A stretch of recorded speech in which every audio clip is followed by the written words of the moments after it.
بسم اللہ الرحمن الرحیم وَإِذِ اسْتَسْقَىٰ مُوسَىٰ لِقَوْمِهِ فَقُلْنَا اضْرِب بِّعَصَاكَ الْحَجَرَ فَانفَجَرَتْ مِنْهُ اثْنَتَا عَشْرَةَ عَيْنًا قَدْ عَلِمَ كُلُّ أُنَاسٍ مَّشْرَبَهُمْ كُلُوا وَاشْرَبُوا مِن رِّزْقِ اللَّهِ وَلَا تَعْثَوْا فِي الْأَرْضِ مُفْسِدِينَ وَإِذْ قُلْتُمْ يَا مُوسَىٰ لَن نَّصْبِرَ عَلَىٰ طَعَامٍ وَاحِدٍ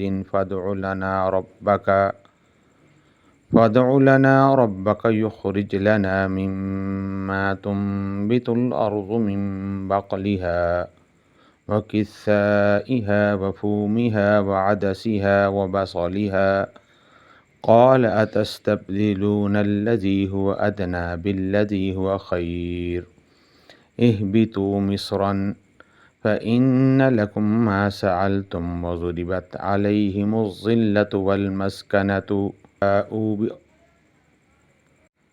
وباءوا بغضب من الله ذلك بأنهم كانوا يكفرون بآيات الله ويقتلون النبيين بغير الحق ذلك بما عصوا وكانوا يعتدون إن الذين آمنوا والذين هادوا والنصارى والصابئين من آمن بالله واليوم الآخر وعمل صالحا فلهم أجرهم عند ربهم ولا خوف عليهم ولا هم يحزنون۔ یہ سورۃ البقرہ کی آیت نمبر 59 سے آیت نمبر 62 کا ترجمہ اور مختصر تفسیر ہے۔ اور جب پانی مانگا موسیٰ نے اپنی قوم کے لیے تو ہم نے کہا ضرب لگاؤ عصا سے چٹان پر، تو اس سے 12 چشمے پھوٹ پڑے۔ ہر قبیلے نے اپنی گھاٹ کو جان لیا اور معین کر لیا، گویا ان سے کہہ دیا گیا کہ کھاؤ اور پیو اللہ کے رزق میں سے اور زمین میں فساد مچاتے نہ پھرو۔ اور یاد کرو جب کہ تم نے کہا تھا اے موسیٰ ہم ایک ہی کھانے پر صبر نہیں کر سکتے، تو ذرا اپنے رب سے ہمارے لیے دعا کرو کہ نکالے ہمارے لیے اس زمین میں سے جو زمین اگاتی ہے، اس کی ترکاریاں اور ککڑیاں اور لہسن اور مسور اور پیاز۔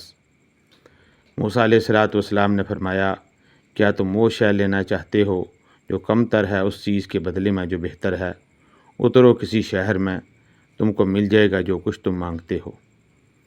اور ان پر ذلت و خواری اور محتاجی اور کم ہمتی تھوپ دی گئی، اور وہ اللہ کا غضب لے کر لوٹے۔ یہ اس لیے ہوا کہ وہ اللہ کی آیات کا انکار کرتے رہے اور اللہ کے نبیوں کو ناحق قتل کرتے رہے، اور یہ اس لیے ہوا کہ وہ نافرمان تھے اور حد سے تجاوز کرنے والے تھے۔ یقیناً جو لوگ ایمان لائے اور جو یہودی ہو گئے اور نصرانی اور صابی، جو کوئی بھی ایمان لایا ان میں سے اللہ پر اور قیامت کے دن پر، اور اس نے اچھے عمل کیے، تو ان کے لیے محفوظ ہے ان کا اجر ان کے رب کے پاس، اور نہ ان پر کوئی خوف ہوگا اور نہ وہ غمگین ہوں گے۔ اب یہاں پھر صحرائے سینا کے واقعات بیان ہو رہے ہیں۔ ان واقعات میں ترتیب زمانی نہیں ہے۔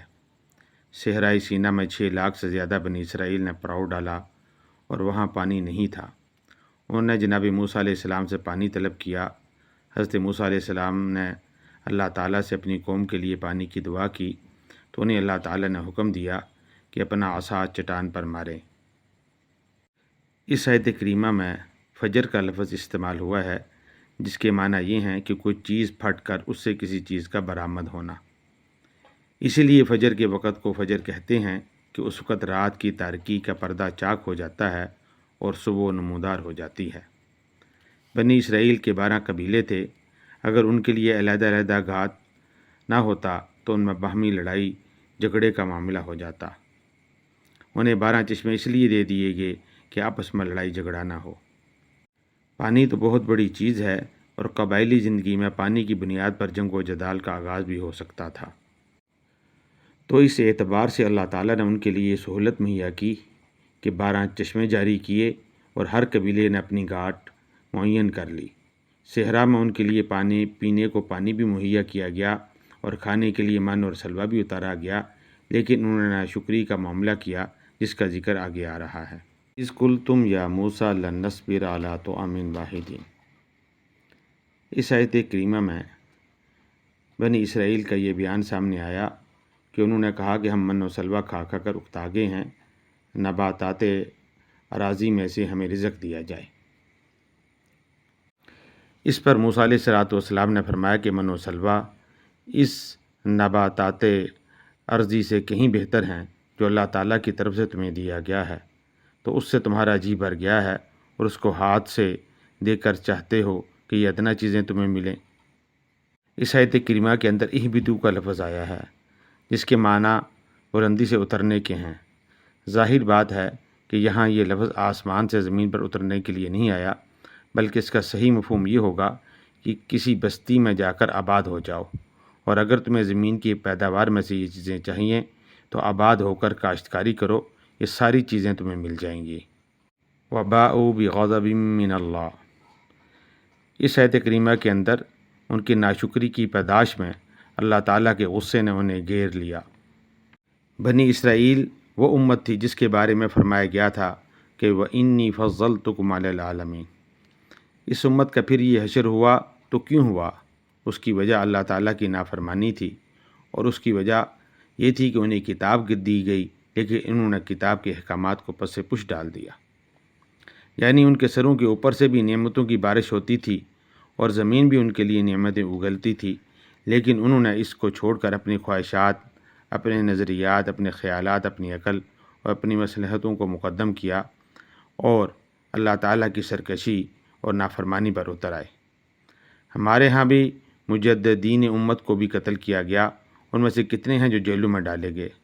متعدد صحابہ کرام رضی اللہ عنہم اور سینکڑوں تابعین ظالم حکمرانوں کے ہاتھ موت کے گھاٹ اترے۔ آئمہ دین کو ایسی ایسی ماریں پڑیں کہ کہا جاتا ہے کہ ہاتھی کو ایسی مار پڑتی تو برداشت نہ کر سکتا۔